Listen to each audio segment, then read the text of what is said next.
Welcome to Fundit TV, your source for the latest crowdfunding and crowdsourcing news, events, and interviews with the experts. We are very fortunate to have three dedicated business leaders with us today: Sherwood Neiss, Maureen McGrath, and David Holcomb. Sherwood Neiss, principal of Crowdfund Capital Advisors, is an expert at building successful businesses. As a co-founding member of Startup Exemption, Sherwood co-authored the crowdfunding framework used in the Jobs Act that was signed into law by President Obama on April 5, 2012. Sherwood serves as an advisor to several crowdfunding platforms and crowdfunding technologies to give him a unique understanding and view of the industry and market. Sherwood co-founded the Crowdfunding Professional Association, CFPA, serving as a governing board member and co-chair, where he leads the fight to ensure investors are protected while entrepreneurs have access to the capital they need to start and grow promising companies. Welcome to Fundit TV, Sherwood. It's an honor to have you join us today. Would you please relay the current state of equity crowdfunding laws in the U.S.? Sure. Thanks, Joy. It's great to be here with you, and hello, everyone. So right now we're in a holding period.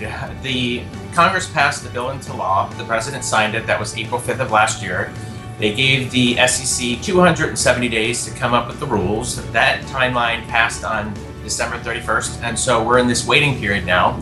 We had a new commissioner come in on last month. Her name's Mary Jo White, and so now we are hoping that she will make this a priority and come out with proposed rules. So we are waiting to see if we can get in front of her and encourage her to release the rules, and we know that they're pretty much in a final state, so let's get this going. Now, what is the impact of crowdfunding and crowdsourcing from a big picture, global perspective? Well, this is going to disrupt the way startups and small businesses are financed globally. And by that, I mean the issue that startups and small businesses have, the number one problem that they have globally is access to capital.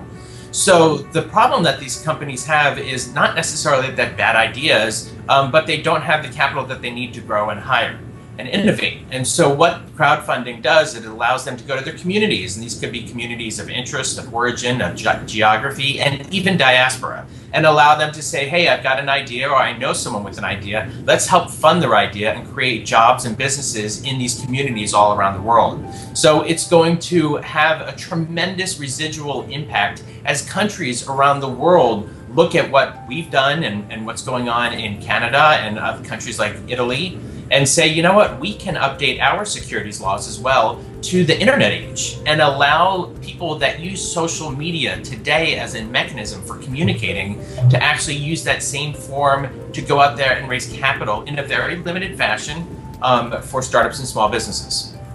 I know you have lots of stories, and we want to hear all of them, but we need a lot more time. Please tell us about a recent story that has had a great impact on you. So I was having dinner with a friend in San Francisco. San Francisco, you would think full of capital. You've got, all the VCs there in their backyard, and actually they don't even see a funding problem there. And he's got a product that uses social sharing for cars. So if you need a ride, you can actually go onto his app, Tick and Go, and request someone in your neighborhood to give you a ride to the airport or to the grocery store or wherever you want to go. 10,000 people are using his product. He can't get financing for it from the traditional means, the banks, the VCs, even though he's in San Francisco. And he has all of his people saying, I love your product. Can I invest in your company?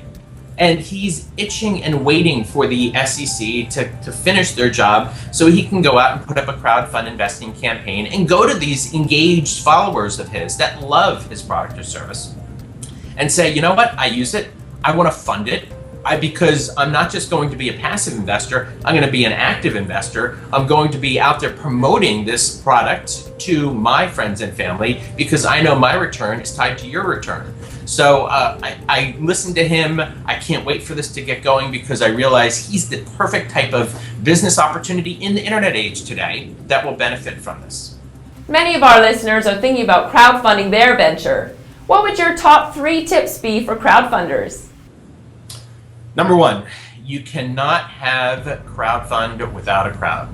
So before you even get started in putting up a pitch or thinking about what you want to do, you got to sit there and look at who your crowd is and make sure you start to build a social network, because these are the people that you're going to go out and raise capital from. So it's really critical that you look at your social network and start expanding upon that and asking for introductions and building your LinkedIn profile and your Twitter followers and your Facebook friends. Build that community. The next thing is you need to have, nothing changes in this. You still have to have a good idea that generates cash, period.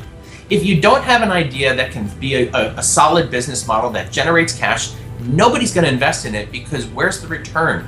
So really think about what it is that you're solving with your product or service and make sure that you socialize that with your community to get that out there. So you've got your network, you've got your business idea, and then you really need to sit down and be able to frame this in a really tight, succinct package that you can get out there to get people to understand in less than 3 minutes. It's really critical, again, that you socialize your idea with your friends to make sure that they understand it and that they see this as a worthwhile investment. Thanks so much, Sherwood. Where can we buy your book and learn more about your organization? Well, you can buy Crowdfund Investing for Dummies on Amazon.com. It's also on BarnesandNoble.com. It's available in Barnes & Noble bookstores globally. Airports around the world are starting to carry it, and you can find out more information about us easily enough if you go to the crowdfundingguys.com or go to crowdfundcapitaladvisors.com.